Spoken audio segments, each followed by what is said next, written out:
What is going on, guys? Miles here, and in this video I'll be sharing my thoughts on the Blackout beta which just ended a few days ago on PS4. Overall, I think the Blackout beta was actually better than I was expecting. In particular, I thought the performance was actually really good on my PS4. I was expecting there to be some huge problems with this big map and having like 80 plus players in one game, but Call of Duty managed to handle it actually really well, and I didn't really get that many disconnects or stuff like that, so that was one really great feature right off the bat. As for the map itself, I thought this was pretty good. I was a huge fan of the points of interest and how Treyarch implemented a lot of areas from previous Call of Duties into the Blackout maps, such as Nuketown, Firing Range, Raid, and the Stronghold map from Black Ops 3. Those were all really cool, and it made learning the map a lot easier because I knew some parts of the map before I even played a game. But I do think there could have been maybe 1 or 2 extra points of interest, because I felt like in like the southern and east side of the maps, it felt a little bit empty at times, so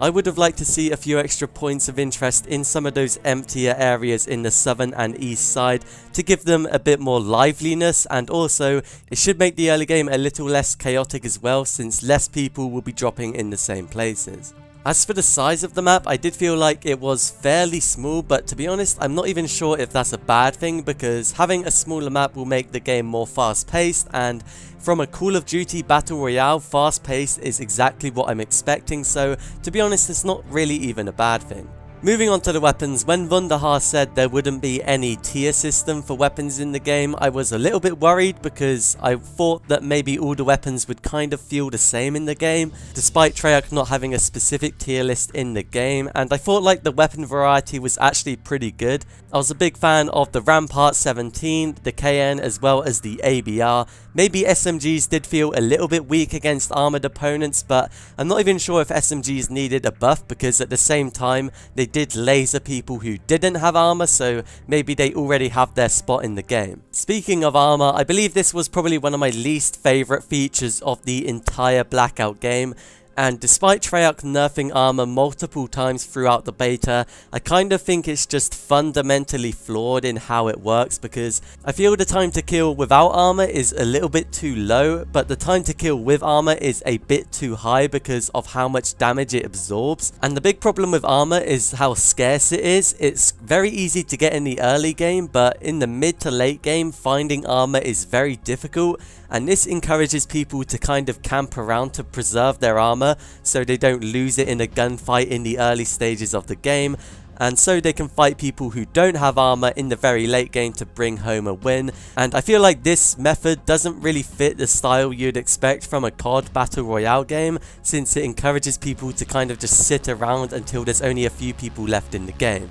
And then the other obvious problem with armor is just how powerful it is, because someone with level 3 armor, even if they're a worse player, can easily kill someone who doesn't have armor, which shouldn't really be the case in like a skill-based FPS game. So I have a few ideas on how I would adjust armor myself. The first thing I would do is definitely lower the percentage which it absorbs bullets. Right now armor absorbs between like 50 to 60% of damage depending on what level you get, and what I would recommend doing instead is reducing that number to around 25 or 30% for every single level of armor, and I would make all levels of armor absorb the same percentage of damage, and the only impact levels of armor will have is the amount of body which it covers. So level 1 armor would only cover your chest, level 2 armor would cover your chest and legs, and finally level 3 armor would cover your head, chest and legs. And the final change I would make to armor is to make it much more durable, which would allow players to keep their armor until the very late stages of the game,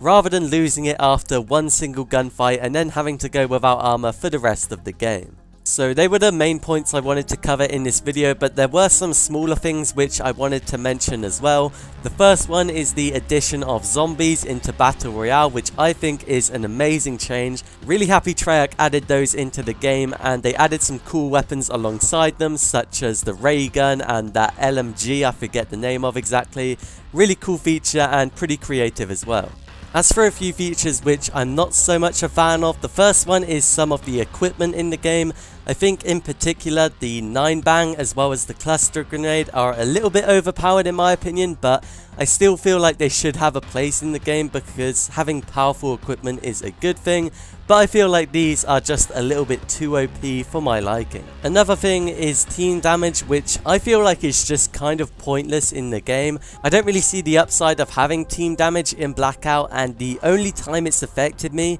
is when I've driven into friends in an ATV going like 2 miles an hour and it insta-kills them from full HP, so really frustrating to deal with, and I just don't see any upside to it. And my last big concern is the current revival time in the game, which I feel like is a bit too fast. Currently it's only like 4 or 5 seconds to revive a teammate, which is kind of a problem because if you have like 2 squads of 4 people fighting it out, then if you knock one of them, you can't really push onto the team because they're just going to revive their teammate and shoot back. So I feel like reviving time should be increased a little bit. But despite this, I was still a huge fan of the Blackout beta overall, and I can't wait to see what they do with the game when it fully comes out in terms of like the events and stuff like that, which will keep the game fresh and fun to play for like a year or more. Let me know what you think of Blackout down in the comments below. Did you like it? Did you prefer it over multiplayer, or are you going to stick with that when the game comes out? And if you enjoyed the video, remember to subscribe for more Black Ops 4 videos, but I'll see you guys in another video.